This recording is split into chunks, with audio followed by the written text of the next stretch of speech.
should have known something was wrong when Marcus didn't meet my eyes during the processional. I stood at the altar of St. Catherine's Cathedral, my hands trembling around a bouquet of white roses that suddenly felt like they weighed 1,000 pounds. 300 guests filled the pews behind me. My mother's society friends, Marcus's business associates, distant relatives who'd flown in from 3 different continents. The organist had stopped playing. The silence that followed was suffocating. "Marcus?" My voice came out smaller than I intended, barely audible over the thundering of my heart.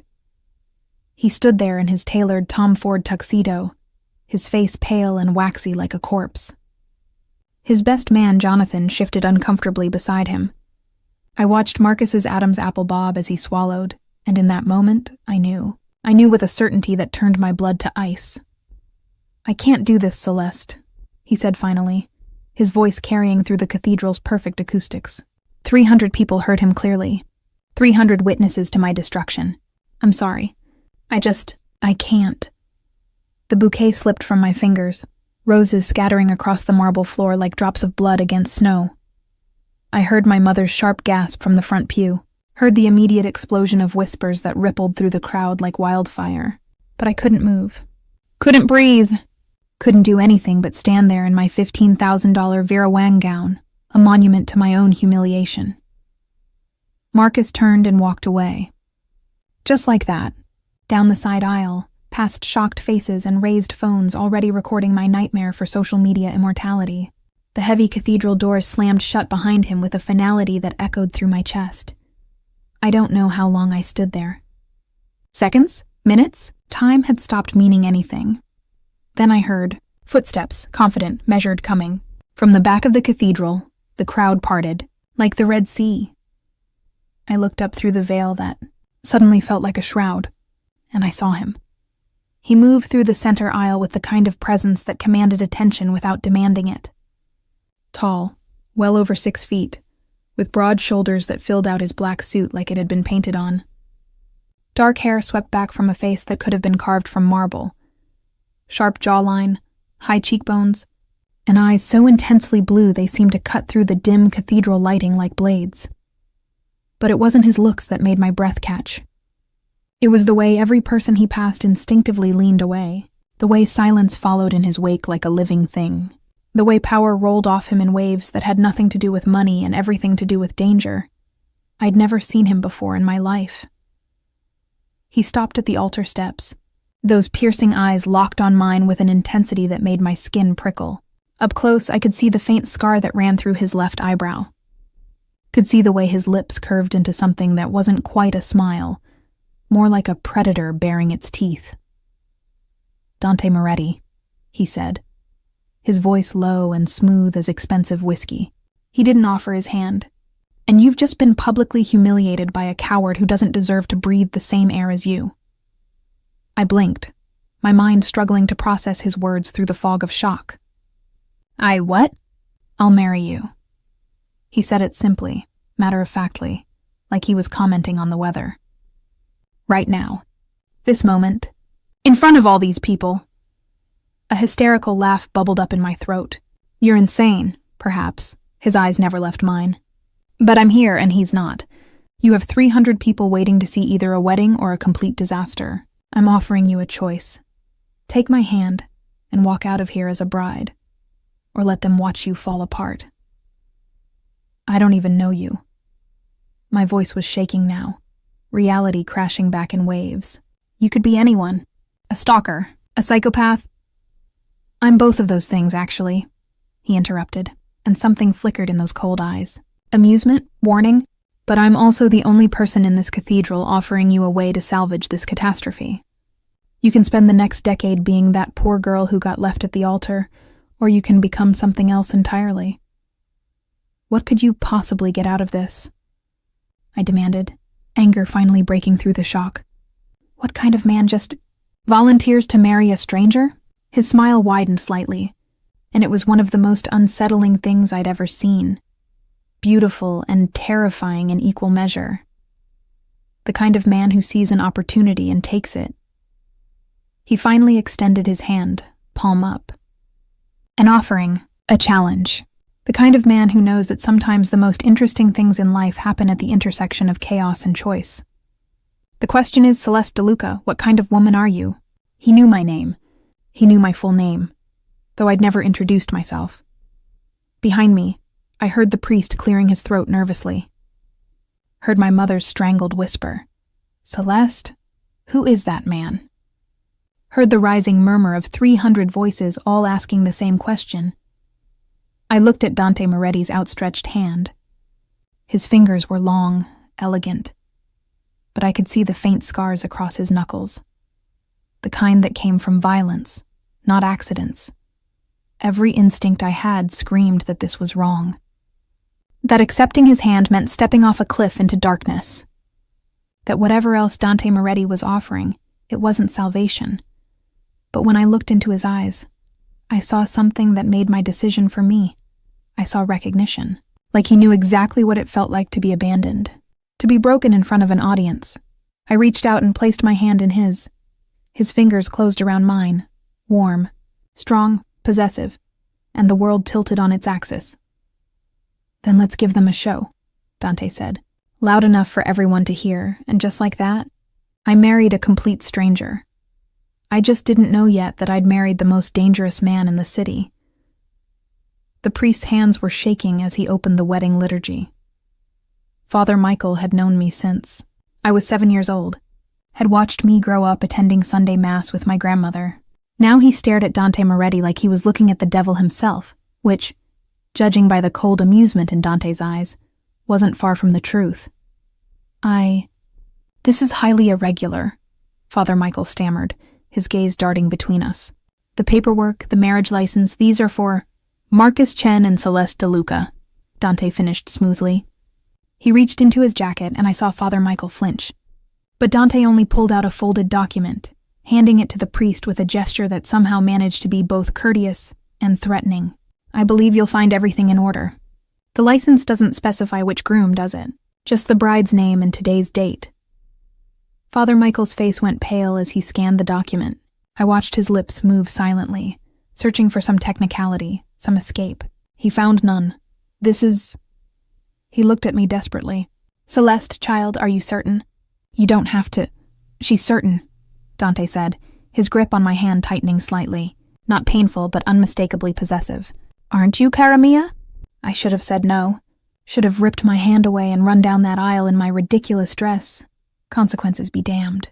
But I looked out at the sea of faces, some pitying, some gleeful at the spectacle, some already typing on their phones, and something in me hardened. Marcus had humiliated me, had made me into a joke, a headline, a cautionary tale. But Dante was offering me something else. Power, maybe. Control over my own narrative. Or maybe I was just making the second worst decision of my life to avoid facing the first. "I'm certain," I heard myself say. The words felt like stepping off a ledge. Dante's smile was sharp enough to draw blood. He turned to face me fully, both of his hands now holding mine, and the cathedral might as well have been empty for all the attention he paid to our audience. "Then let's make this binding," he said softly. "For my ears only. Because once you're mine, Celeste, I don't let go." The ceremony passed in a blur of surreal horror. Father Michael's voice wavered through the traditional vows, occasionally pausing as if hoping someone would object. No one did. My mother sat frozen in her pew, clutching her pearls like a lifeline. My bridesmaids, 3 girls I'd known since college, stared with open mouths. When it came time for the vows, Dante spoke his with a conviction that sent chills down my spine. Dante Moretti, take you, Celeste DeLuca, to be my lawfully wedded wife." His blue eyes held mine captive. "To have and to hold from this day forward, for better, for worse, for richer, for poorer, in sickness and in health, until death do us part." The way he said "until death" felt less like a promise and more like a threat. Then it was my turn. My voice came out barely above a whisper, but in that acoustically perfect cathedral, everyone heard me seal my fate. "I, Celeste DeLuca, take you, Dante Moretti." The words tasted like ashes and rebellion in equal measure. When Father Michael finally, reluctantly, pronounced us husband and wife, Dante didn't wait for permission to kiss the bride. He pulled me against him with one arm around my waist, his other hand cradling the back of my head, and claimed my mouth with a kiss that was nothing like the chaste peck I'd practiced with Marcus. This kiss was possession, domination, a statement. His lips were firm and demanding, tasting faintly of mint and something darker, danger maybe, or inevitability. I felt his hand tangle in my hair, felt the hard planes of his body against mine, and for one insane moment, my treacherous body responded.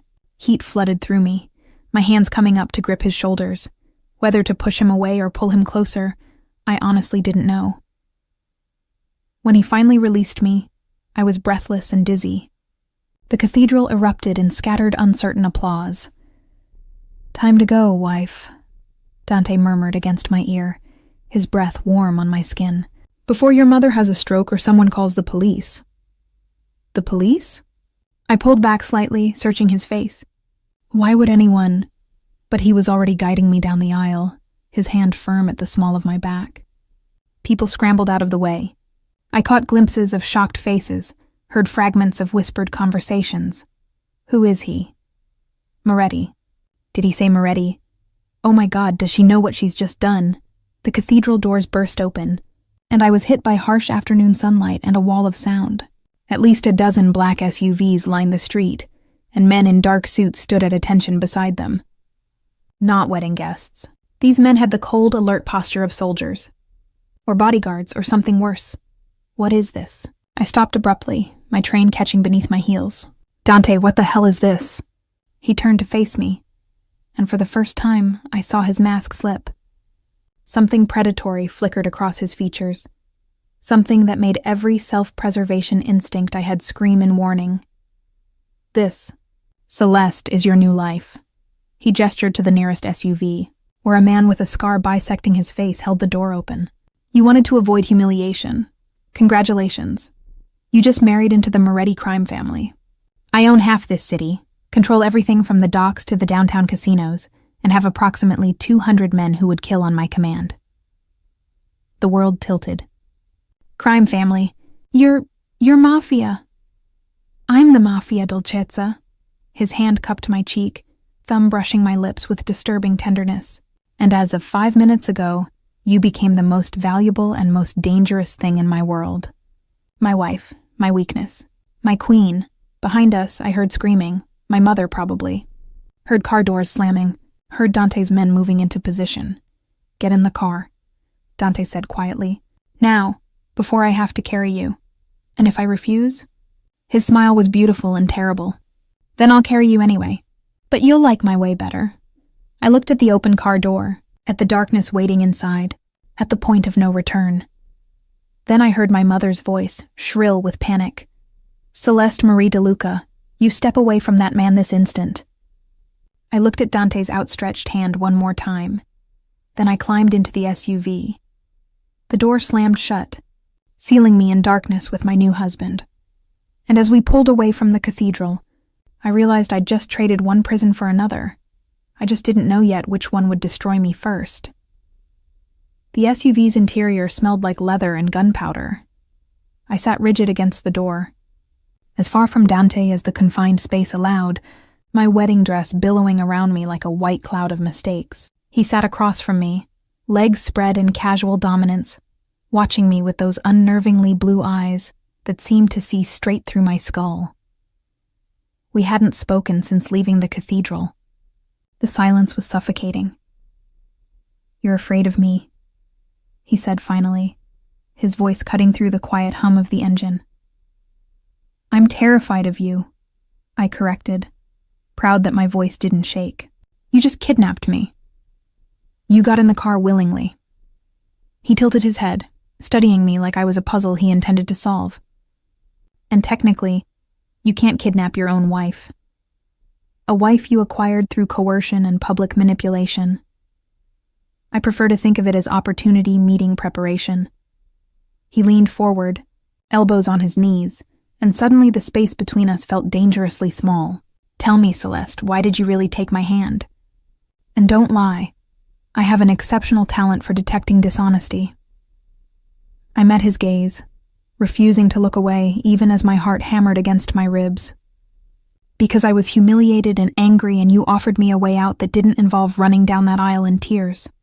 Because in that moment, marrying a stranger felt less terrifying than facing 300 people's pity. And now?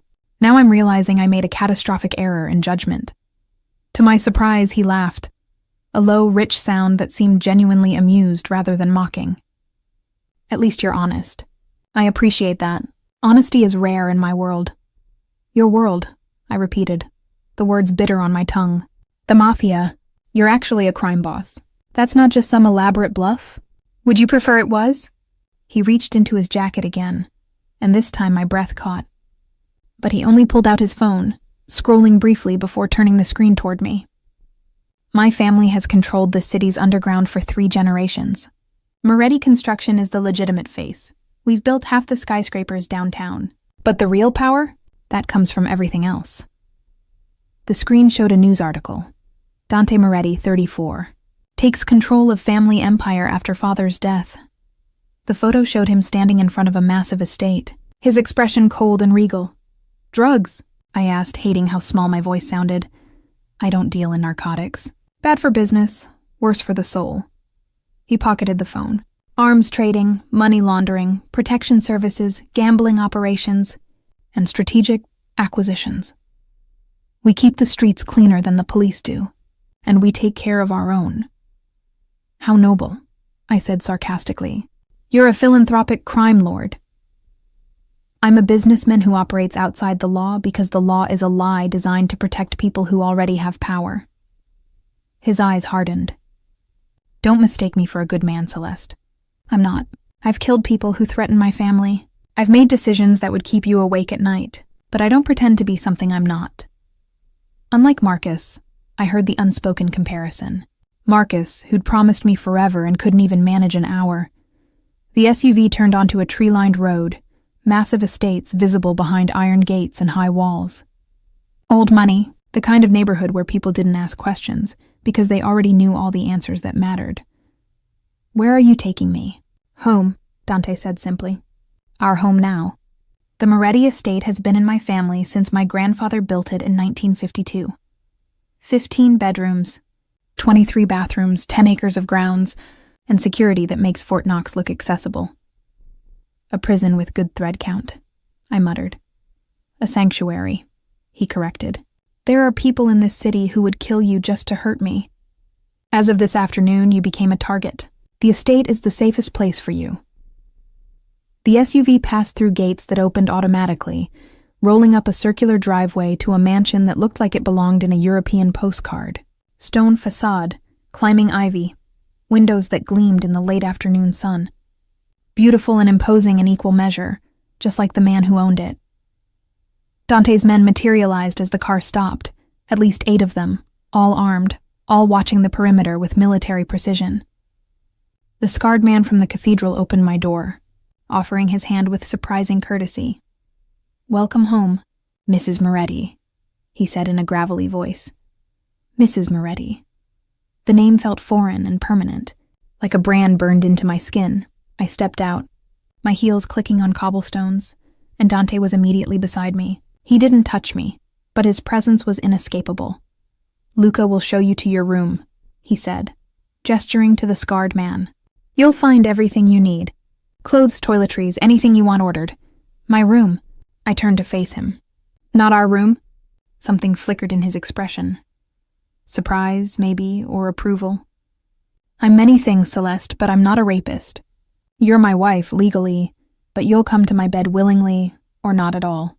He stepped closer, his hand coming up to trace my jawline with one finger. The touch was feather light, but burned like a brand. And you will come to me willingly, eventually. When you realize that the passion I saw in your eyes when you agreed to marry me wasn't just anger. It was recognition. Recognition of what? I breathed, hating how my body responded to his nearness. That you're just as dangerous as I am. His thumb brushed my lower lip. That you didn't marry me to escape humiliation. You married me because for one perfect moment, you wanted to burn down everything Marcus represented. All that careful planning, all those society expectations, all that suffocating normalcy. His words hit too close to something dark I'd felt standing at that altar, something reckless and destructive. "You don't know anything about me," I said. But it sounded weak even to my own ears. "I know everything about you, Celeste." He leaned in, his lips nearly brushing my ear. "I've known about you for 6 months. Every detail, every secret, every dream you've buried under the weight of other people's expectations. Why do you think I was at that cathedral?" The world stopped. "What?" I pushed him back, my hands against his chest. "What are you talking about?" Dante's smile was sharp and satisfied. "I didn't just happen to be there, Dolcezza. I've been planning this since the moment I saw you at the charity gala last spring. The moment you looked at Marcus with barely concealed disappointment, and I realized you were wasting your fire on a man who would never deserve it. You're insane." But my voice shook, because I remembered that gala, remembered being bored at Marcus's side while he networked, remembered catching the eye of a dark-haired stranger across the ballroom who'd looked at me like he could see my soul. "I'm obsessed," Dante corrected. "There's a difference. And now you're mine, legally and irrevocably." He stepped back, his expression shifting to something businesslike. "Get settled. Rest. We'll have dinner at 8. And Celeste?" He paused at the base of the stairs. "Don't try to leave. My men have orders to keep you safe, even from yourself." Then he was gone, disappearing into the mansion like smoke, leaving me standing in my ruined wedding dress, married to a man who'd apparently been stalking me for months. A man who claimed he'd orchestrated my public humiliation just to make me his. And the worst part, the absolutely terrifying part, was the small, dark voice in my head that whispered, "You wanted this." The room Luca led me to was bigger than my entire apartment. Floor-to-ceiling windows overlooked manicured gardens that stretched toward a line of trees marking the estate's boundary. A king-sized bed dominated the space, draped in silk the color of champagne. Everything screamed wealth, the kind that didn't need to announce itself because it had been there for generations. "Mrs. Moretti," Luca said from the doorway, his scarred face impassive. "There are clothes in the closet, all your size. Bathroom's through there. If you need anything, there's a phone on the nightstand. Dial 0. How did you know my size?" I asked, though I already knew the answer. The same way Dante knew everything else about me. Luca's expression didn't change. "Mr. Moretti is thorough. Mr. Moretti is a stalker." The corner of Luca's mouth twitched, almost a smile. "Mr. Moretti is a man who knows what he wants and takes it. You'll understand the difference soon enough." He moved to leave, then paused. "For what it's worth, ma'am, I've worked for Dante Moretti for 12 years. I've seen him kill men without hesitation. I've seen him make decisions that would haunt a normal person for life. But I've never seen him look at anyone the way he looks at you. And how is that?" My voice came out sharper than intended. "Like you're the only thing in the world that scares him." The door clicked shut behind him, leaving me alone with that unsettling observation. I stood there for a long moment, still wearing my wedding dress, trying to process the last 3 hours of my life. This morning, I'd woken up as Celeste DeLuca, about to marry a successful tech entrepreneur in a carefully planned ceremony. Now I was Celeste Moretti, wife to a Mafia boss who'd apparently been obsessing over me for months. The worst part? A traitorous part of me was curious rather than terrified. I finally unzipped the dress, letting it pool around my feet like a broken promise. The closet was exactly what I'd expected. Rows of designer clothes, all in my size, all perfectly organized. Dresses, suits, casual wear, even pajamas in soft silk that probably cost more than my monthly rent used to. I grabbed the first thing I touched. Black leggings and an oversized cashmere sweater, and retreated to the bathroom. The shower was a marble masterpiece with 6 different shower heads. I stood under the scalding water until my skin turned pink, trying to wash away the day's insanity. It didn't work. When I closed my eyes, I saw Dante's face, that predatory smile, those blue eyes that seemed to strip away every defense I had. I've been planning this since the moment I saw you. He'd orchestrated this. All of it. But how much? Had he known Marcus would leave me? Had he caused it somehow? The thought made my blood run cold. I dried off and dressed mechanically, my mind racing. The clock on the nightstand read 7:47 p.m., 13 minutes until dinner. 13 minutes to decide whether I was going to play along with this insanity or find a way out. I looked at the windows. They probably didn't open, and even if they did, I'd seen at least a dozen armed men patrolling the grounds. I looked at the door. Unlocked, but where would I go? I didn't even know what part of the city we were in. Dante was right. I was in a gilded cage, and he held the only key. At exactly 8 o'clock, there was a soft knock. I opened it to find a young woman in a black dress, her dark hair pulled back in a severe bun. "Mrs. Moretti, I'm Maria. I'll take you to the dining room."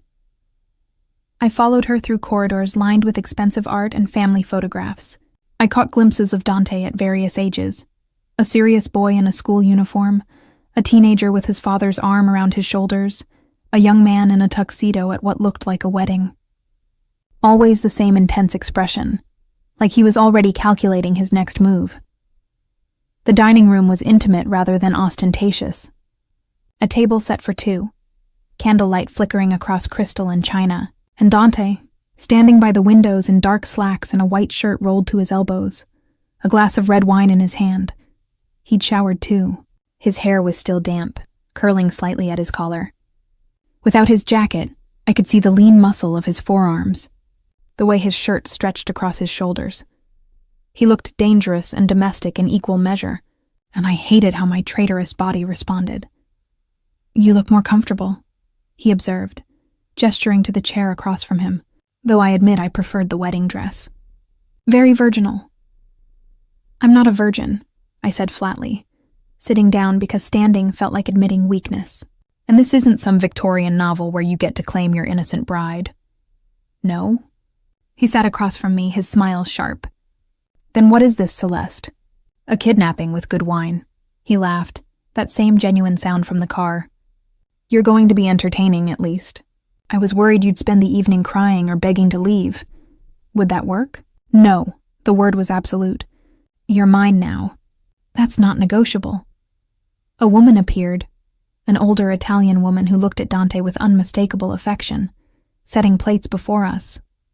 Some kind of pasta that smelled divine despite my roiling stomach. "Grazie, Rosa," Dante said warmly. To me, Rosa has been with my family since I was born. She makes the best ossobuco in the city. Rosa squeezed his shoulder before leaving, and I caught a glimpse of something in Dante's expression. Something almost soft. Then it was gone, replaced by that calculating intensity. "Tell me about Marcus," he said, swirling his wine. "What did you see in him? Why? So you can catalog another aspect of my life you've already researched? No. So I can understand what kind of man you thought you wanted versus what you actually need." I stabbed my fork into the pasta. Marcus was safe, predictable. He fit into my mother's plans for my life, fit into the future I thought I was supposed to want. "But you didn't love him." It wasn't a question, but I answered anyway. "I thought I did, or maybe I loved the idea of him, the stability, the normalcy." I met his eyes. "Not everyone wants danger and chaos." "Everyone wants to feel alive," Dante countered. "And you weren't alive with him. You were suffocating." He leaned forward. "Tell me, in the 6 months you were engaged to Marcus, did he ever make your heart race the way it's racing right now?" "That's fear. Partially." His eyes glittered in the candlelight. "But not entirely. I see how you look at me when you think I'm not paying attention. Like you're trying to decide whether to run toward me or away from me." "Away," I said immediately. "Definitely away." "Liar." He reached across the table, his fingers brushing my wrist where my pulse hammered visibly against my skin. "Your body tells me everything your mouth tries to hide." I jerked my hand back. "Don't touch me, as you wish."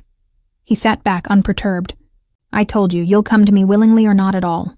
But make no mistake, Celeste. You will come to me, because beneath all that anger and fear, you're curious. You want to know what it feels like to be with a man who sees you, really sees you, instead of seeing a pretty accessory. You don't see me," I spat. "You see a possession, a trophy. Something you decided you wanted and took. I see a woman who spent her entire life being what other people needed her to be," he said quietly. and the sudden gentleness in his voice was more disarming than his threats. I see someone who's terrified of her own fire because she was taught that good girls don't burn. I see... The explosion of gunfire cut him off. Dante was on his feet instantly, his hand going to a gun I hadn't realized he was carrying. The dining room door burst open and Luca appeared, blood streaking his face. "We're under attack," he barked. "Russo family. At least 20 men breaching the east wall." Dante's expression went cold. Colder than I'd seen yet, stripped of all humanity. "Get her to the safe room now." "No." I stood up, my chair clattering backward. "Tell me what's happening." Dante looked at me, and for one moment I saw something flicker in his eyes. Concern, maybe even fear. "Welcome to my world, wife," he said. Then to Luca, "If anything happens to her, I'll kill you myself." More gunfire erupted, closer now. Glass shattered somewhere in the house, and I realized that marrying Dante Moretti hadn't just changed my life. It had put a target on my back. Luca's hand clamped around my wrist like an iron shackle. "Move!" He dragged me toward a bookshelf on the far wall, and I stumbled in my borrowed clothes, my mind still reeling from the sound of automatic weapons fire echoing through the mansion. "Dante..." I looked back, but he was already gone, disappeared through another door with 2 of his men flanking him, moving with the precision of soldiers heading into battle. "Mr. Moretti can handle himself," Luca growled, pressing something on the bookshelf. It swung open with a soft click, revealing a steel door and a keypad. "You're his priority right now, which makes you mine." He punched in a code and the door hissed open. Beyond it was a corridor lit by emergency lighting, leading down into what I assumed were the bowels of the estate. More gunfire. Closer. The sound of breaking glass. "Men shouting in Italian. Who's attacking us?" I demanded as Luca pulled me into the corridor. The steel door slammed shut behind us with a finality that made my ears pop. The Russo family. They've been pushing for territory in the Port District for months. He moved fast, and I had to run to keep up. Dante's been holding them back, so they're going after his weak spot. Me, I realized, the word tasting like ash. I've been his wife for 6 hours and I'm already a liability. Your leverage, Luca corrected. There's a difference. A liability gets cut loose. Leverage gets protected at all costs. He shot me a look over his shoulder. Dante would burn this entire city down before he let anyone take you. He doesn't even know me. He knows enough. We reached another door, this one even heavier, like a bank vault. Luca pressed his palm to a scanner, and it opened with a mechanical groan. Inside was a room that looked like a luxury bomb shelter. Leather couches, a full kitchen, monitors showing security feeds from around the estate, racks of weapons along one wall. Stay here, Luca ordered, moving to the monitors. Don't touch anything, don't open the door for anyone except me or Dante. Understood? I nodded, unable to tear my eyes from the screens. I could see men in dark clothes scaling the walls, exchanging fire with Dante's guards. Could see bodies, oh God, actual bodies, crumpled on the lawn. Could see muzzle flashes in the darkness like deadly fireflies. How many? I whispered. Too many. Luca's jaw clenched. This isn't a raid. This is a full assault. They're trying to send a message. He checked his gun with practiced efficiency. I need to get back out there. You're leaving me alone? Panic crept into my voice. He pointed to the vault door. 6 inches of reinforced steel. The only people who know the code are Dante, me, and Marco. You're safer here than anywhere else in the city. He paused at the door, his scarred face softening slightly. He'll come for you. Dante always protects what's his. Then he was gone, and I was alone with the monitors and the distant sound of warfare. I sank onto one of the couches, my legs finally giving out. This was insane. This morning I'd been worried about whether the flower arrangements matched the bridesmaids' dresses. Now I was hiding in an underground bunker while my husband of 6 hours fought off a rival crime family. My husband, Dante Moretti, the man who'd stalked me, manipulated me, married me. The man who was apparently willing to die for me. I forced myself to watch the monitors, trying to understand what was happening.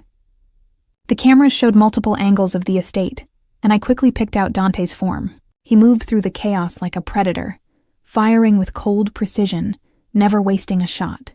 He'd shed his white shirt somewhere, probably because it made him too visible, and fought in just a black undershirt that showed the lean muscle of his shoulders, the coiled tension in his movements.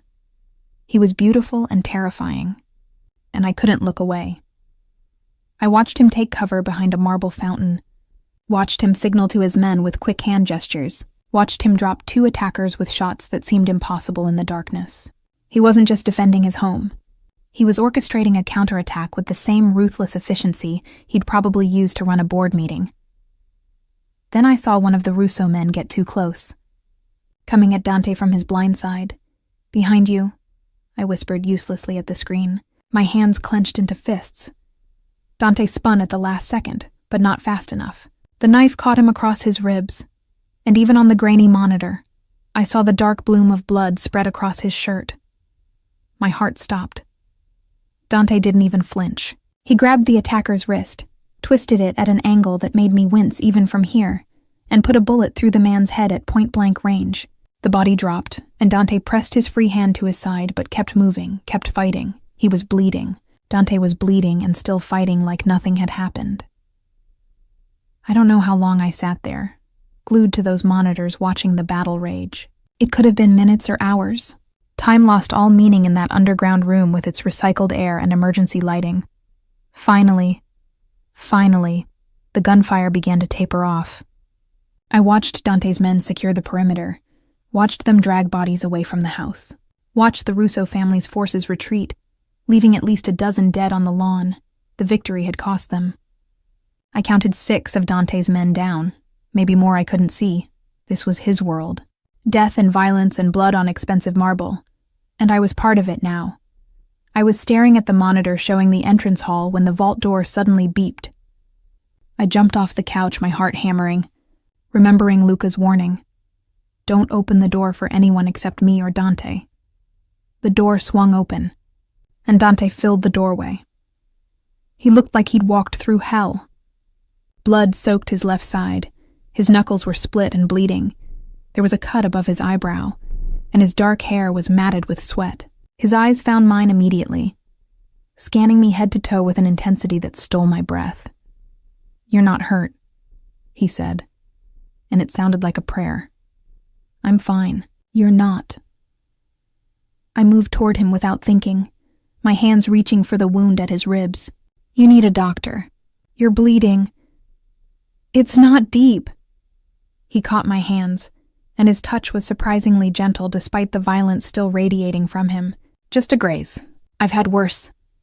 "That's supposed to make me feel better?" I looked up at him, and suddenly all the fear and adrenaline of the past hour came crashing down. "People died tonight, Dante. Your men.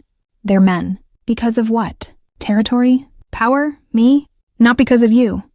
His hands tightened on mine. "This has been building for months. They just used you as an excuse to finally make their move. An excuse that wouldn't exist if you hadn't dragged me into this world." "No." He released one of my hands to cup my face, his thumb brushing my cheekbone. The gesture was shockingly intimate, coming from a man still covered in blood. "You'd still be in danger. The moment I decided I wanted you, every enemy I have started looking for ways to hurt me through you. Whether you were my wife or just someone I'd shown interest in, the result would be the same." "Then you should have left me alone," I said, but my voice came out weak. "You should have stayed away from the cathedral. Let me deal with my humiliation and move on with my life." I couldn't. And for the first time since I'd met him, Dante's mask cracked completely. The cold, calculating crime boss disappeared, replaced by something raw and almost vulnerable. "I tried, Celeste. For 6 months I tried to convince myself that wanting you was illogical, that you were a complication I didn't need, that I should focus on business and forget the woman who looked at her fiancé like he was a cage." His hand slid into my hair, tilting my face up to his. "But I couldn't forget. I couldn't stop thinking about you. Couldn't stop imagining what it would be like to make you mine. To show you what it feels like to be truly seen by someone who isn't afraid of your fire." "You're insane," I breathed, but I didn't pull away.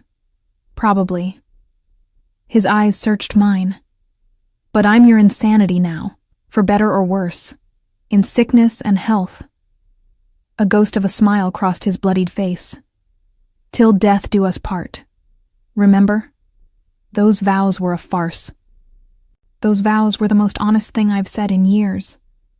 He leaned closer, and I could smell gunpowder and blood and something distinctly him.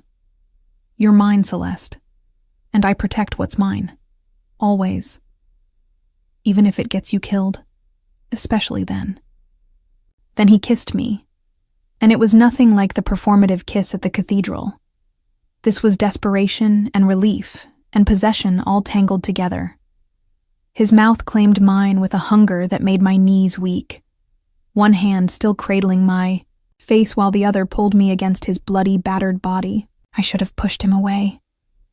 Should have been disgusted by the violence still clinging to him like a second skin. Instead, I kissed him back. And in that underground bunker, surrounded by monitors showing the aftermath of warfare, I realized the terrifying truth. I was starting to fall for the monster I'd married.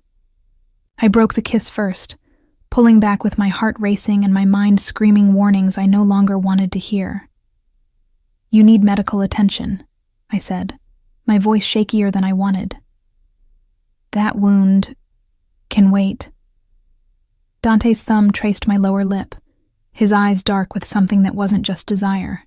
"Let me look at you first. Really look at you. Make sure you're okay." "I told you. I'm fine. I was locked in a vault while you were out there getting stabbed. You were terrified." It wasn't a question. His hand slid down to rest over my racing heart. "You watched it happen, didn't you? On the monitors." I nodded, unable to lie. "I saw when that man cut you. I thought—" I stopped, not wanting to admit what I'd thought, what I'd felt. "You thought I was going to die." His smile was soft, almost tender. "And it scared you. Not because you'd be trapped here, but because you realized you didn't want me dead. Don't flatter yourself. I don't want anyone dead." "Liar." He said it gently, without accusation. "You're a terrible liar, Celeste. Your face shows everything you're feeling. It's one of the things I love about you. You haven't learned how to hide yet." "One of the things you love?" I laughed, but it came out bitter. "You don't love me. You barely know me. You're obsessed with some fantasy version you've built in your head. Then prove me wrong." He challenged, wincing slightly as he moved. "Tell me something about yourself I don't know. Something real. Something that would shatter my fantasy." I stared at him, this beautiful, dangerous man who'd turned my life inside out in less than 12 hours. Blood still seeped through his shirt, his face was bruised, and he'd just killed people to protect me. Yet he stood there asking me to reveal myself like we were on a first date instead of in the aftermath of a massacre. Fine. I crossed my arms, defensive. "I'm not who you think I am. I'm not some caged bird desperate to fly. I chose Marcus. I chose that safe, boring life because I watched my father destroy my mother with his passion and his risks and his constant chaos. He was a gambler, Dante. Not with cards, with everything. Our house, our savings, our future. And my mother loved him so much she let him ruin us." Dante listened without interrupting, his expression unreadable. "When I was 16, we lost everything," I continued, the words spilling out like poison I'd been holding too long. "The house, the cars, even my college fund. My father killed himself 3 months later because he couldn't face what he'd done. So yes, I chose Marcus specifically because he was safe. Because boring meant I'd never end up like my mother. Destroyed. By loving someone too dangerous, too reckless, too much." Silence filled the bunker. I waited for Dante to recoil, to realize I was damaged goods, to understand that I was the worst possible choice for a man in his world.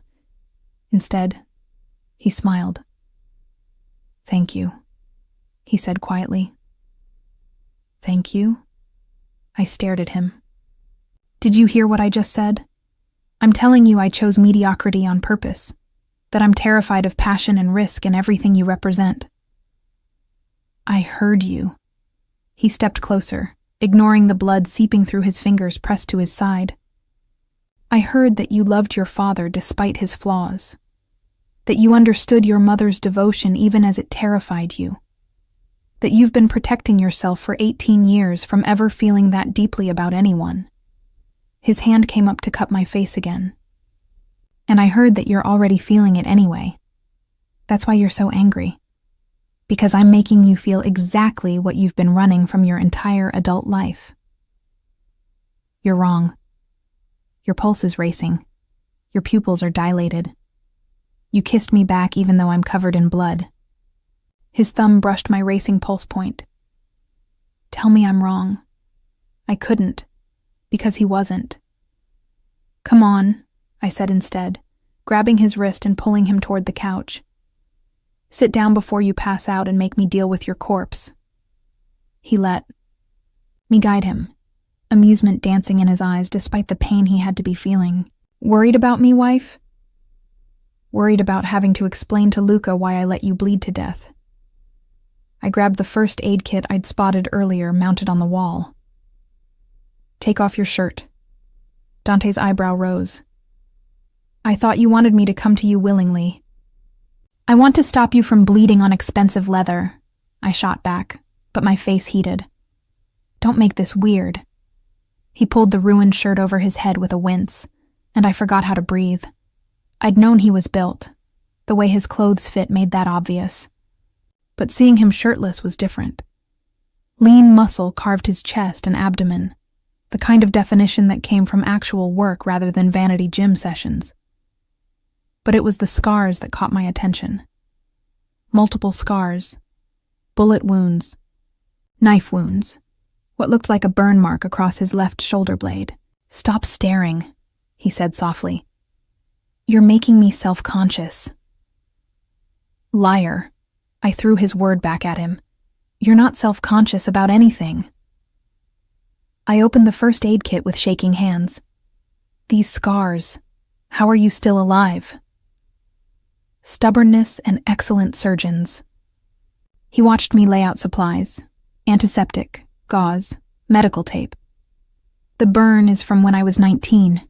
A rival family firebombed one of our warehouses with me inside. The bullet wound on my shoulder is from 3 years ago, a disagreement over territorial rights. The knife scar on my abdomen is from... Stop. I pressed my hand over his mouth. I don't want a guided tour of your near-death experiences. He kissed my palm before I could pull away, his lips warm against my skin. Then focus on keeping me alive for this one. I cleaned the knife wound with hands that were steadier than I felt. It was deep, but clean. And he was right.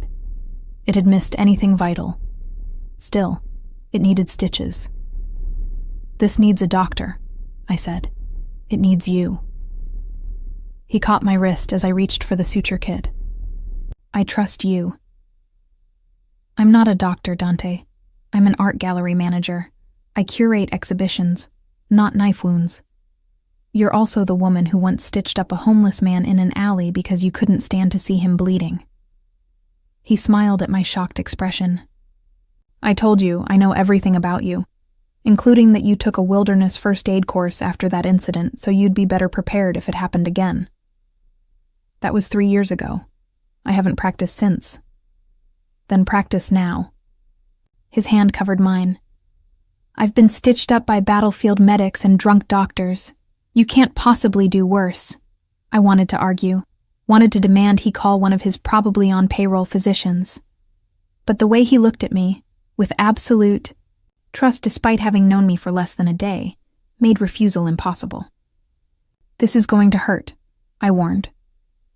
Good. His eyes held mine. I want to feel it. Want to remember that you're the one patching me back together.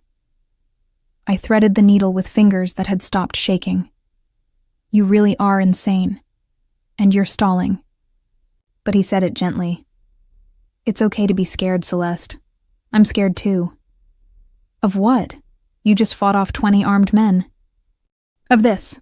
He gestured between us. Of wanting you so badly it makes me reckless. Of the fact that I'd burn my entire empire down before I let anyone hurt you. That's terrifying for a man who's built his life on control. I pressed the needle to his skin. Then we're both terrified. Good, he breathed. That means it's real. I began to stitch, and Dante didn't make a sound. Just watched my face with an intensity that felt more intimate than the kiss we'd shared. Outside this bunker, his men were cleaning up bodies. Somewhere in the city, the Russo family was regrouping, planning their next move. My mother was probably losing her mind. Marcus was probably relieved he'd dodged a bullet. But in this moment, there was only this. My hands on Dante's skin, his blood on my fingers, and the terrifying realization that I was already in too deep to find my way back out. There, I said finally, tying off the last stitch. You'll live. Because of you. He pulled me down to sit beside him, his arm coming around my waist. You saved me tonight, Celeste. I just did basic first aid. You came into my world, he corrected. You could have run screaming after what you saw tonight. Could have demanded I let you go. Consequences be damned. Instead, you're sitting here stitching me back together. His hand tangled in my hair. You're stronger than you think. Braver than you know, and more mine with every passing moment. I'm not a possession. No, he agreed. You're my partner, my equal, my queen. His lips brushed my temple. And I'm going to spend the rest of our lives proving that to you. I should have protested. Should have maintained my distance. Instead, I let myself lean into him, careful of his fresh stitches, and wondered when exactly I'd stopped wanting to escape. We stayed in the bunker for another hour. Dante made calls on his phone, terse conversations in Italian that I didn't understand but could interpret from his tone. Commands, damage, assessments, threats. The man who'd been vulnerable, with me moments ago transformed back into the ruthless boss his enemies feared, watched him pace the small space, shirtless and bandaged, orchestrating the aftermath of violence with the same precision he'd shown during the battle itself. He was mesmerizing, dangerous and magnetic in equal measure. Luca, he said into the phone, switching to English. I want every Russo property hit within the next 2 hours. Warehouses, gambling dens, their social club on 5th Street. Send a message they can't ignore. He paused, listening. No deaths unless necessary. This was a warning. Ours will be worse. Make them understand that touching what's mine comes with a price they can't afford to pay. What's mine? He meant me. He ended the call and found me watching him. You're staring again. You just ordered attacks on multiple locations without blinking. I stood from the couch, suddenly needing space. How do you live like this? Constant war, constant violence, always looking over your shoulder? The same way you lived with a safe, boring fiancé you didn't love, he said, moving toward me with predatory grace. You do what you have to survive in the world you were born into. I didn't choose this life, Celeste. I inherited it when my father died. The only choice I had was whether to be strong enough to hold it or let it destroy me. And me? Did I have a choice? Yes. He stopped inches away, close enough that I could feel the heat radiating from his skin. You had a choice at that cathedral. You could have refused my hand, could have faced the humiliation and rebuilt your life on your own terms. But you chose to take what I offered, chose danger over safety, chose me. I chose escape from embarrassment. You chose honesty. His hand came up to trace my jawline. For the first time in your adult life, you chose what you actually wanted instead of what you thought you should want. That's why you're angry. Not because I forced you into this, but because some part of you wanted to be forced, wanted permission to step off the path you'd carefully constructed. You don't know that, don't I? His thumb brushed my lower lip. Then why haven't you asked me to let you go? We've been alone multiple times. You could have demanded I release you, annul the marriage, let you return to your safe, predictable life, but you haven't. Because the thought of going back made something in my chest tighten with panic. Because even after everything, the violence, the danger, the insanity, I felt more alive in Dante's world than I had in 3 years with Marcus. But I couldn't say that. Couldn't admit that he was right. The Russos will retaliate again, I said instead, changing the subject. Tonight was just the beginning. Yes. He didn't sugarcoat it. They'll come harder next time, Smarter. They know now that you're my weakness, which makes you their target. Then let me go. The words came out before I could stop them. Tell them the marriage was fake, a publicity stunt, whatever. Get me out of the crossfire before— No. The word was absolute. I told you, Celeste. You're mine. I don't care what it costs, what wars I have to fight, how many enemies I make. You're not going anywhere, even if staying gets me killed, especially then. He pulled me against him, his bandaged torso warm against my palms. Because if you die, there's no point to any of this. The empire, the power, the control, it all means nothing without you in it. We've known each other for 12 hours, I protested weakly. I've known you for 6 months, he corrected. I've watched you, studied you, learned every expression, every gesture, every time you smiled when you thought no one was looking. I knew you were special the moment I saw you at that gala, trying to look interested while your fiancé ignored you to network. The way you touched that sculpture, like you were seeing something beautiful that no one else noticed. The way you disappeared to the balcony for air and stood there looking at the city like you were planning an escape. My breath caught. You were watching me that closely? I couldn't look away. His hand slid into my hair. I've killed men without hesitation, Celeste. I've made decisions that would haunt a normal person for life. But seeing you trapped in that life, slowly suffocating under the weight of other people's expectations, that haunted me. I wanted to save you. Or possess me. Both. He didn't deny it. I want to save you from the life that was killing you slowly. And I want to possess every part of you. Body, mind, soul. I want you so completely that the thought of any other man touching you makes me want to burn the world down. His honesty was terrifying. No games, no pretty lies. Just raw, possessive truth. That's not love, I whispered. That's obsession. Then I'm obsessed. His forehead pressed against mine. And I'm not apologizing for it. I've spent my entire life being calculated, controlled, strategic. You're the first thing I've wanted just because I wanted it. Not for the empire. Not for strategy. Just for me. That's selfish. I'm a selfish man. His lips brushed mine, barely a touch. But I'm also a man who keeps his promises. And I promise to protect you, honor you, cherish you until death. Those weren't empty words, Celeste. They were a vow. Made under false pretenses. Made with absolute certainty. He kissed me then. And this kiss was different from the others. Slower. Deeper. Less about conquest and more about claiming. His mouth moved against mine like he was memorizing the taste of me, the feel of me, every small sound I made. I kissed him back because I was tired of fighting, tired of pretending I didn't feel the electricity that sparked between us, tired of being the good girl who made safe choices.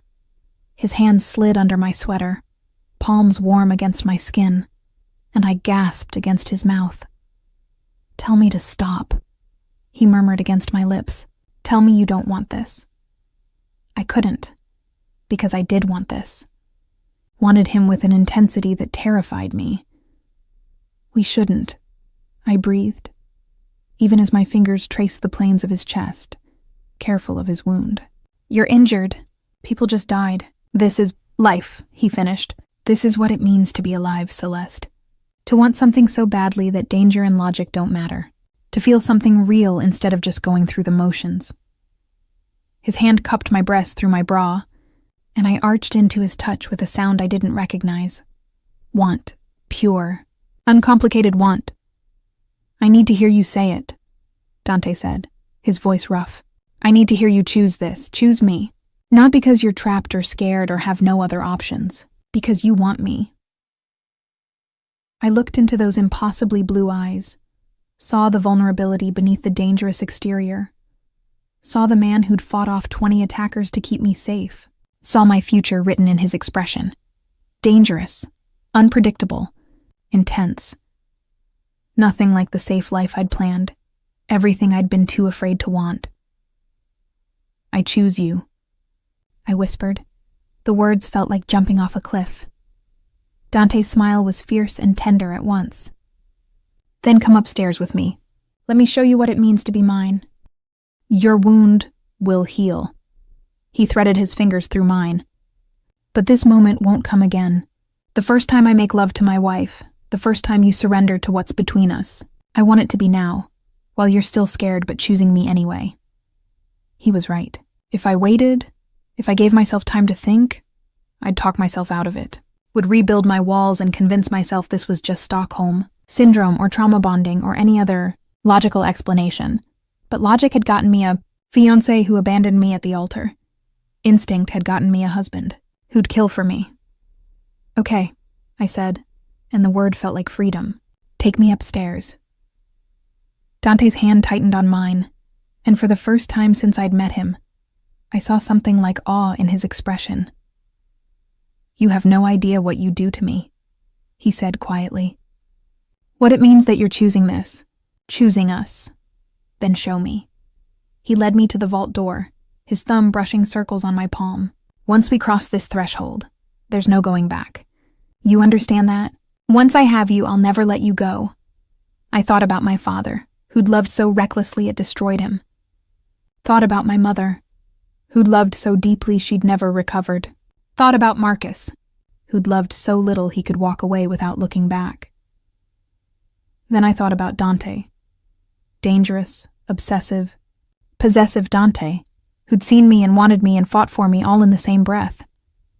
Maybe love was supposed to be dangerous. Maybe safe was just another word for slow death. I understand, I said.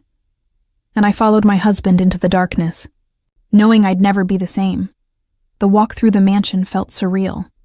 Men in tactical gear moved through the corridors, securing rooms and repairing damage. They nodded respectfully to Dante, their eyes sliding away from me with practiced discretion. I saw bullet holes in the walls, broken glass glittering on marble floors, bloodstains being scrubbed away by staff who worked with the efficiency of people used to cleaning up after violence. This was my life now. Not charity galas and wine tastings. Blood and bullets, and men who killed without hesitation. Dante's hand never left mine. We climbed a grand staircase to the second floor, then down another hallway to a set of double doors at the end. His bedroom, I assumed. Our bedroom now. He paused with his hand on the handle, looking at me with an expression I couldn't quite read. Last chance, Celeste. We can go back downstairs. I can have Rosa prepare a guest room for you. You can take all the time you need. I thought you didn't let go of what's yours. I don't. His jaw tightened. But I also meant what I said. You come to me willingly or not at all. If you're doing this because you feel obligated, because you think you owe me for protecting you, because you're confused by adrenaline. I kissed him, rose up on my toes and pressed my mouth to his, silencing his doubts with the only answer that mattered. He groaned against my lips, his free hand sliding into my hair, and pushed the doors open without breaking the kiss. We stumbled inside, his mouth hungry on mine, and I heard the doors close behind us with a soft click.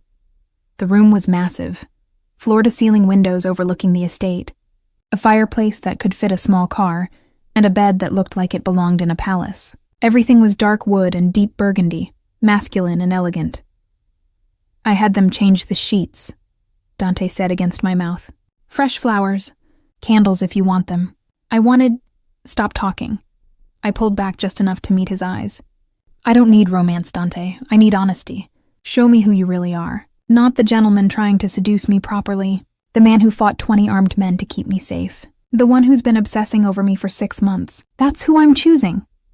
Something dark and hungry flared in his eyes. You don't know what you're asking for. Then show me. He moved so fast I gasped. One moment I was standing.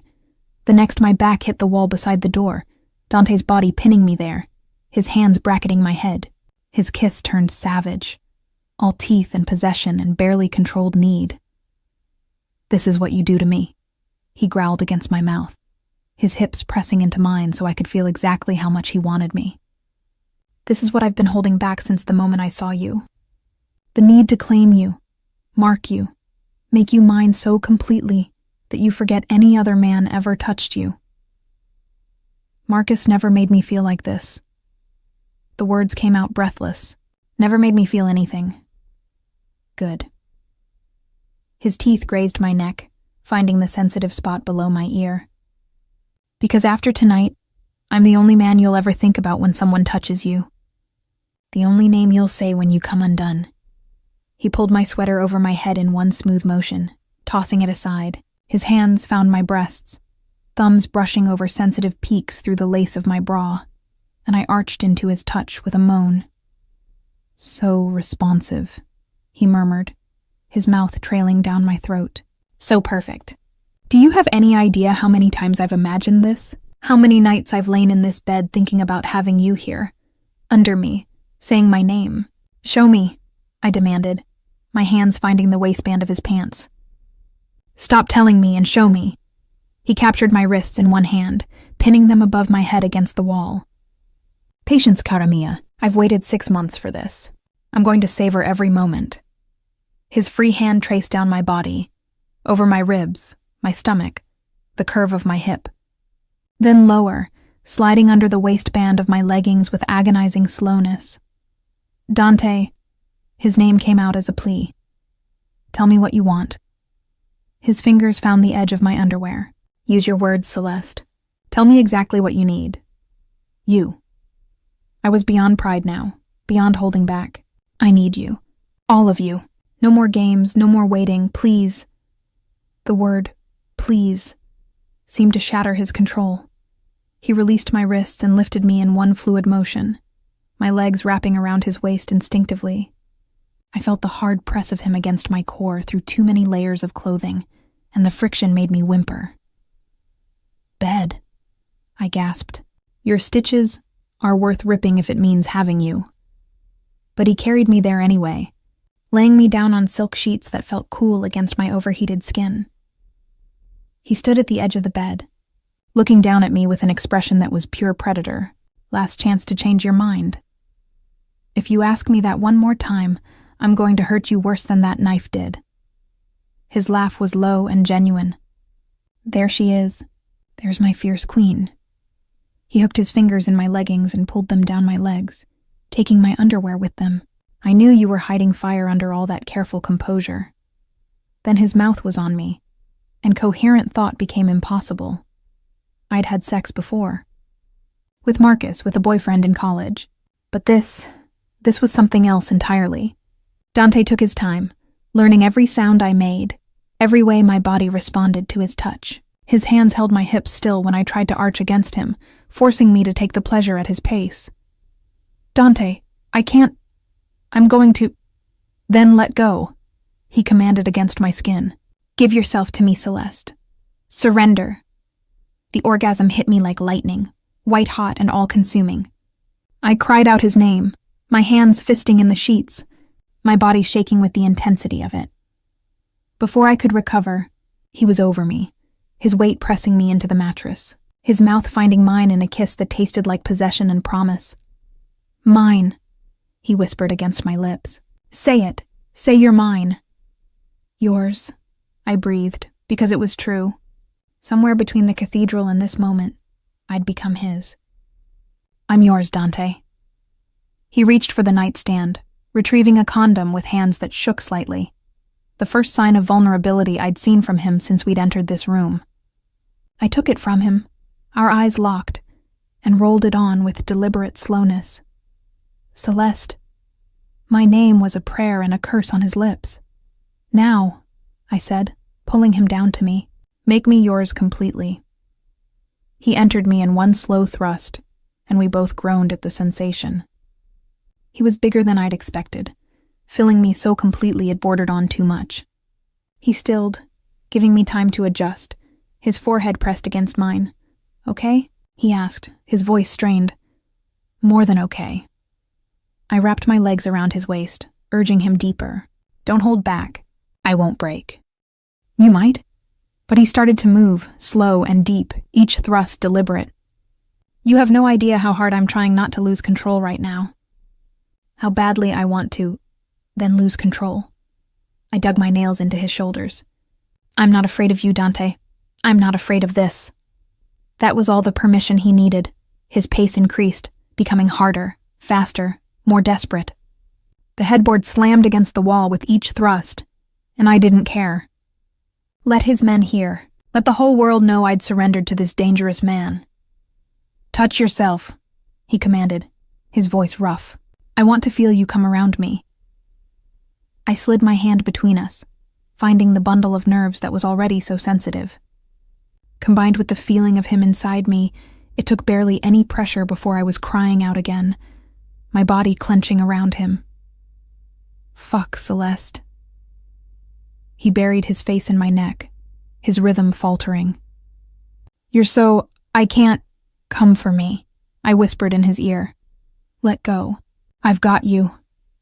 He thrust once more, hard and deep, and I felt him shudder above me, my name a broken sound on his lips. We lay there afterward, tangled together, both breathing hard. His weight should have been crushing, but instead felt grounding, real, like an anchor in the chaos of the day. I love you, he said quietly, and my heart stopped. I pulled back to look at him.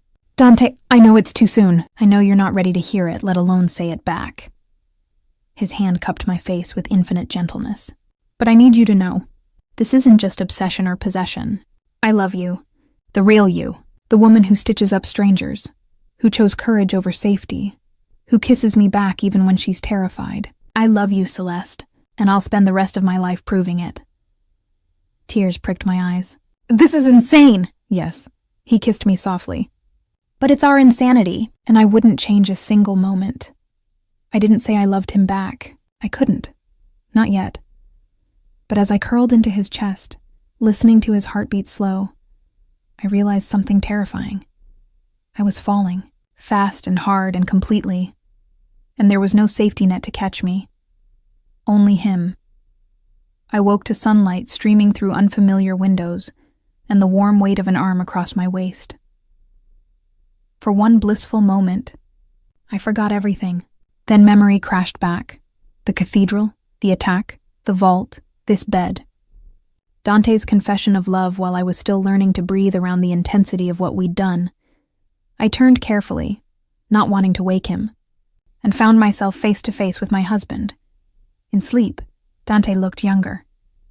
The hard edges softened, the calculating coldness replaced by something almost peaceful. His dark hair fell across his forehead, and I had to resist the urge to brush it back. Even unconscious, he was beautiful in that dangerous way that made my heart race.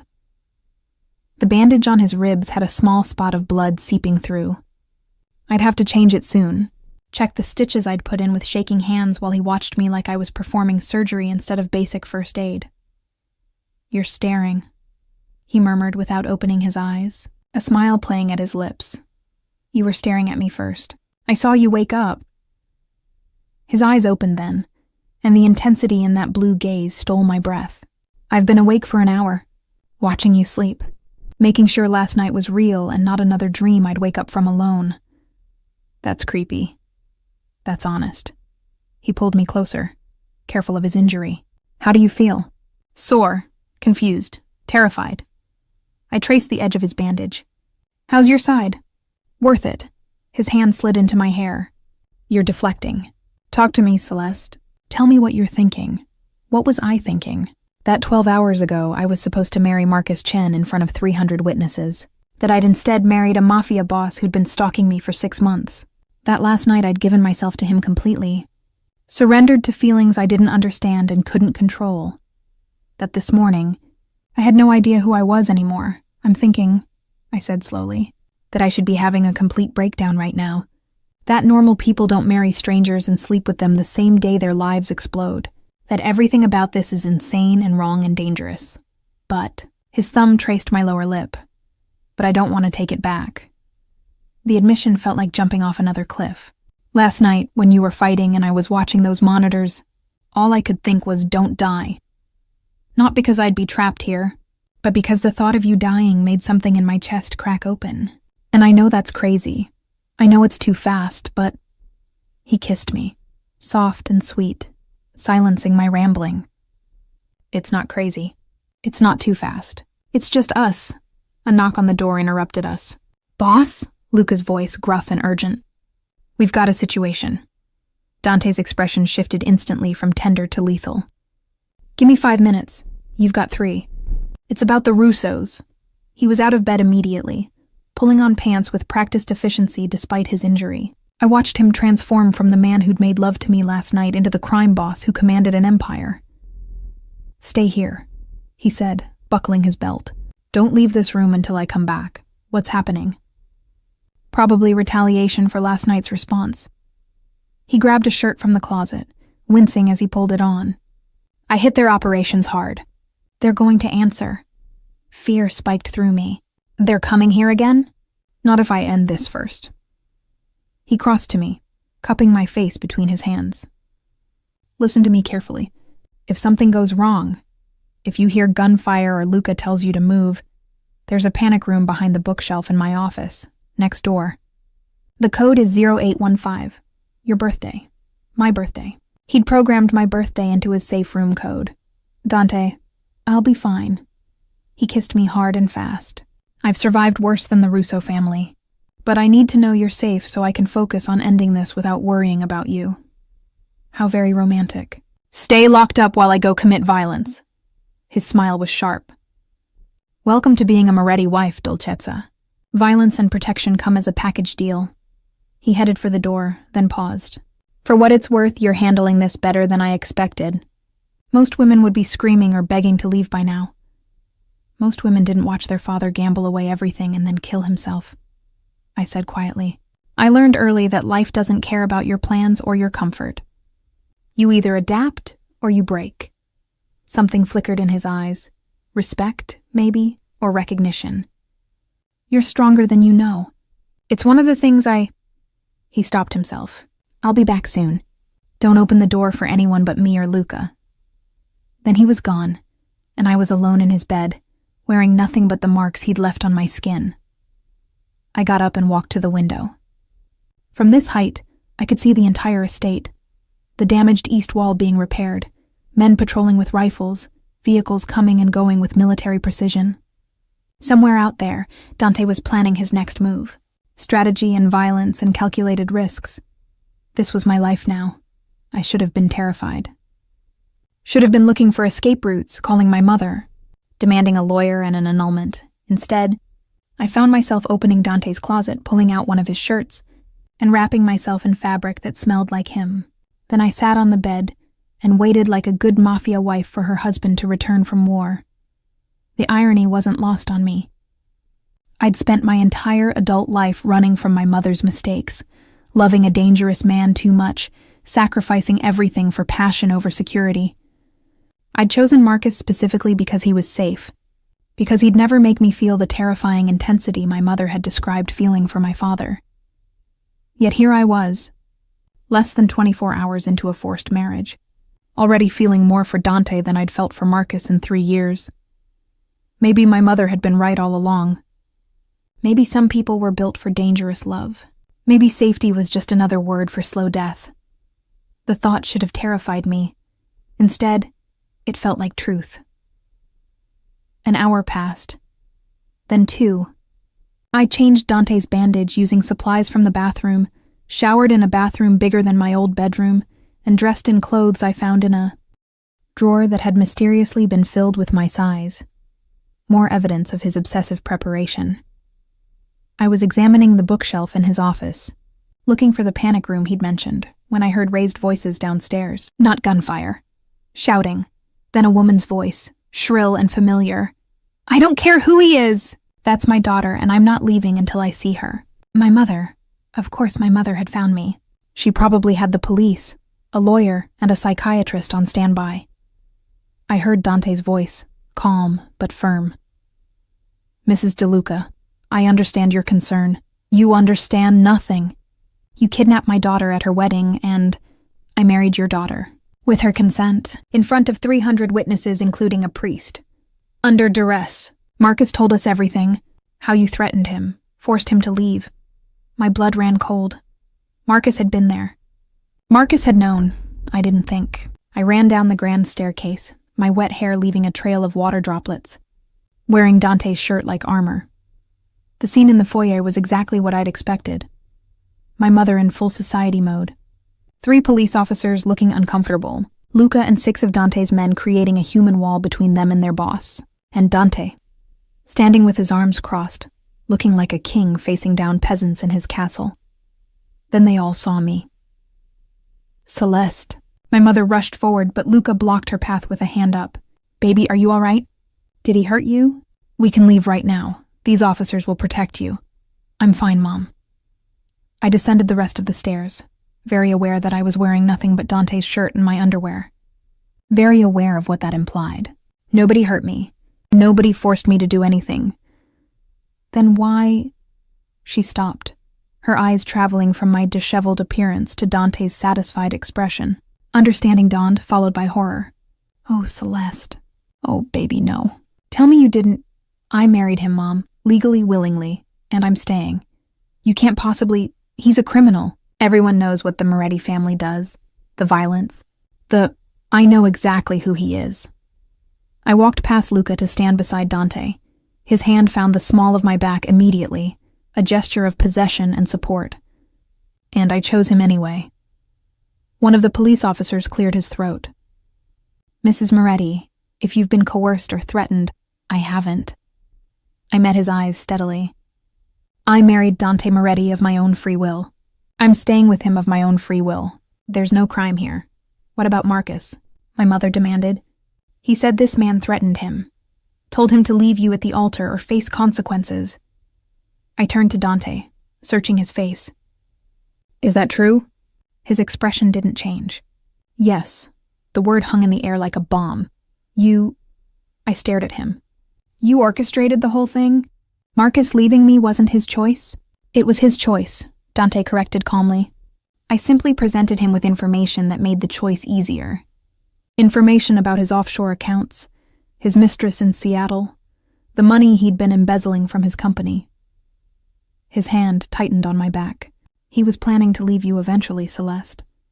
I just accelerated the timeline. The world tilted. Marcus had a mistress. Had been stealing. Had been planning to leave me all along. And Dante had known. So you used that to manipulate him into humiliating me in front of everyone I know? My voice came out dangerously quiet. You engineered my public destruction just so you could swoop in and play savior?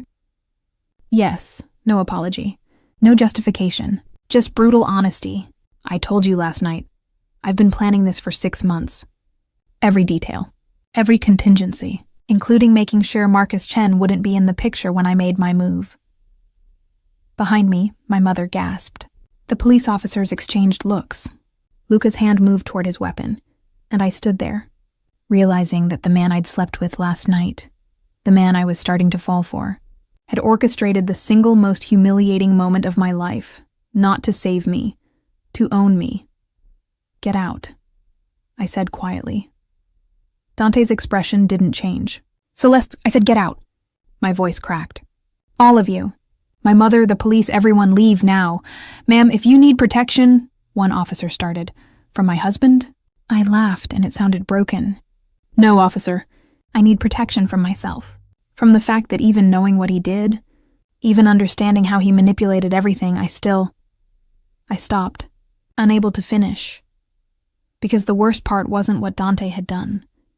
The worst part was that even now, even knowing the full truth, I wasn't sure I wanted to leave, and that terrified me more than anything else. The silence after everyone left was deafening. Dante stood in the foyer, watching me with those calculating blue eyes, waiting for my next move.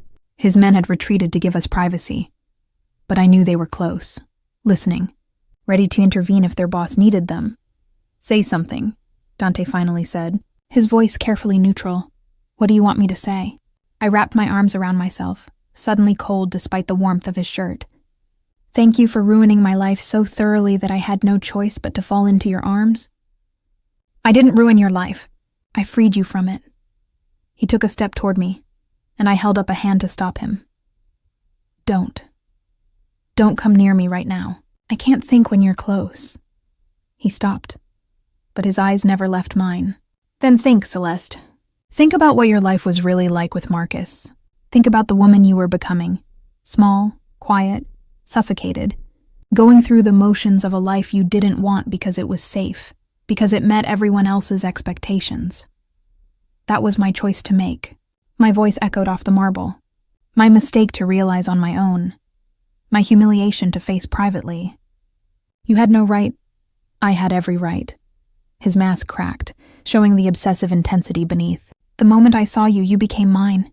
I knew it with a certainty I've never felt about anything else. So yes, I investigated Marcus. Yes, I found his dirty secrets. Yes, I used them to remove him from the equation. He moved closer, ignoring my warning. And I'd do it again. I'd do worse, because the alternative was watching you marry him, watching you disappear into that life, and I couldn't stomach it. You don't get to make those decisions for me. Then make one now. He stopped inches away, his presence overwhelming. Choose. Walk out that door with your mother and the police. Get the marriage annulled. Go back to your safe, predictable life. Find another Marcus, another man who'll never challenge you or see you or make you feel anything real. Or, I demanded, even though I knew the answer. Or stay. His hand came up to cup my face, and I hated how my body leaned into his touch. Stay here with me. Accept that I'm a bastard who'll manipulate and scheme and eliminate threats before they touch you. Accept that I'll always choose your safety over your comfort, your life over your freedom. Accept that loving me means danger and chaos and never knowing peace. That's not love. That's imprisonment. It's both. His thumb brushed away a tear I hadn't realized had fallen. I won't lie to you, Celeste. I won't pretend to be something I'm not. I'm a criminal, a killer, a man who takes what he wants and destroys what stands in his way. But I'm also a man who will worship you, protect you, burn down the world for you. The question is, which matters more? I should have slapped him, should have walked out that door without looking back. Instead, I grabbed his shirt and pulled him down to kiss me. It was angry and desperate and everything I was feeling. He groaned against my mouth, his hands sliding into my wet hair, and kissed me back with equal intensity. This wasn't the tender seduction of last night. This was war. A battle for dominance neither of us was willing to lose. I broke away, breathing hard. I hate you, I know. His forehead pressed against mine. But you also love me. Or you're starting to. And that terrifies you more than anything I've done. You're so arrogant. I'm right. His hands framed my face, forcing me to meet his eyes.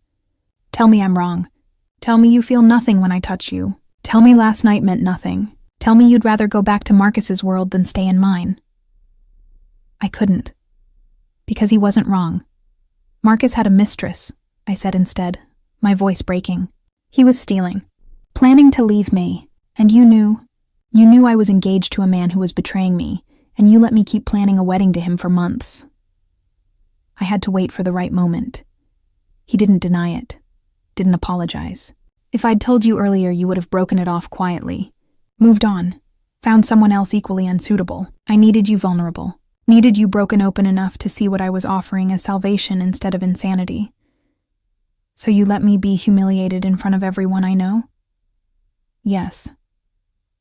The word was absolute, and I'd do it again, because 300 witnesses means 300 people who saw you choose me, who saw you become mine. It makes the marriage harder to undo, harder for your mother to contest, harder for you to run from. The calculated cruelty of it stole my breath. You're a monster. Yes. He pulled me against him, and I let him, hating myself for it. But I'm your monster now, and you're my salvation, my weakness, the only thing in this world that could bring me to my knees. I felt his heart pounding against mine, felt the tension in his body, felt the truth of his words in the way he held me, like I was precious and dangerous and everything he'd ever wanted. I can't trust you, I whispered against his chest. You can. His hand stroked my hair. Not to be good, not to play fair, not to give you the safe, normal life you thought you wanted, but you can trust me to keep you alive, to destroy anyone who threatens you, to never lie about who I am or what I'm capable of. That's not enough. It's all I have. For the first time since I'd met him, Dante sounded uncertain, vulnerable. I can't promise to be the man you deserve, but I can promise to be the man you need, the one who sees your fire and feeds it instead of trying to extinguish it, the one who will stand beside you when the world burns instead of running for safety. I pulled back to look at him, really look at him, this beautiful, dangerous man who'd orchestrated my destruction and called it salvation, who'd manipulated me into his life and somehow made me grateful for it. If I stay, I started. You're staying. It wasn't a question. If I stay, I continued, ignoring his interruption. Things change. No more secrets. No more manipulating me for my own good. No more making decisions about my life without including me. Agreed. He said it too quickly. I mean it, Dante. I'm not some doll you get to pose and position. If I'm going to be your wife, really be your wife, then I need to be your partner. That means honesty, even when it's ugly, especially when it's ugly. Something shifted in his expression. Respect, maybe. Or calculation. With Dante, it was hard to tell the difference. Done, he said. But that goes both ways. You want honesty? Then be honest. Tell me why you're really staying. Not because you have nowhere else to go. Your mother would take you back in a heartbeat. Not because you're afraid. You've proven you're braver than that. Tell me the real reason. I met his eyes. Those impossible blue eyes that saw too much. Because when I watched you fighting last night, bleeding, risking your life, all I could think was not him. Not me. Not I need to escape. But don't let him die. Because when you told me you loved me, something in my chest cracked open, and I can't seem to close it again. I took a shaky breath. Because you're right, I wasn't alive with Marcus. I was performing, playing the role of the perfect fiancée, the perfect daughter, the perfect woman who made perfect choices, and I was dying inside. His hands tightened on my waist. With you, I'm terrified, angry, confused, out of control. A laugh escaped me, slightly hysterical, but I'm alive. For the first time in 18 years, I feel something real, and I hate that you're right about that. I hate that you saw it when I couldn't. I hate that you manipulated me into facing it. But, he prompted softly, but I'm grateful too. The admission felt like surrender. You gave me permission to want something dangerous, to choose passion over safety, to be the woman my mother warned me never to become. I pressed my palm over his heart. So yes, I'm staying. Not because you've trapped me or manipulated me or left me no choice, but because I'm choosing you. Choosing this. Choosing us. The smile that crossed Dante's face was pure triumph and tenderness mixed together. Say it. Say what? What you've been holding back. What you're afraid will make this too real to take back. I knew what he wanted. The words that would cement this, make it irrevocable. I love you, I whispered. And the world didn't end. I don't know when it happened or how or why, but I do. I love you, Dante Moretti. God help me. I love you. He kissed me then, and it felt different from all the other kisses. Like a promise, like a binding, like the moment two people stopped fighting against inevitability and surrendered to it completely. I love you, he murmured against my lips. My wife, my queen, my salvation. You're equal, I corrected, pulling back to meet his eyes. If we're doing this, we're doing it as partners. Not captor and captive, not master and possession. Partners. Partners, he agreed, and I saw the vow in his eyes. Though I reserve the right to be possessive, obsessive, and occasionally manipulative when it comes to keeping you alive. And I reserve the right to call you on it and make your life hell when you cross the line. His laugh was genuine. I'd expect nothing less. He lifted me effortlessly, and I wrapped my legs around his waist. Now, Mrs. Moretti, let me take you back to bed and show you exactly what kind of partnership I have in mind. Your wound will heal. He started toward the stairs. What won't heal is the 6 months I spent wanting you from a distance. I plan to make up for lost time. As he carried me up the grand staircase, past the bullet holes and bloodstains, and evidence of the violence that was now my daily reality, I thought about my father. About the risks he took, the passion that consumed him, the love that destroyed him. I'd spent 18 years running from becoming my mother, loving a dangerous man so completely it ruined her. But maybe the mistake wasn't the loving. Maybe it was the losing, and Dante Moretti didn't lose. Neither, I was discovering. Did I? I hope you know what you've gotten yourself into, I said, as he kicked open the bedroom door. His smile was sharp and satisfied. A lifetime with a woman strong enough to survive my world and stubborn enough to change it? I know exactly what I've gotten, Dolcezza. He laid me on the bed, and as he moved over me, I realized something. I wasn't my mother. I wasn't my father. I was Celeste Moretti. And this was just the beginning of our dangerous, beautiful, completely insane love story.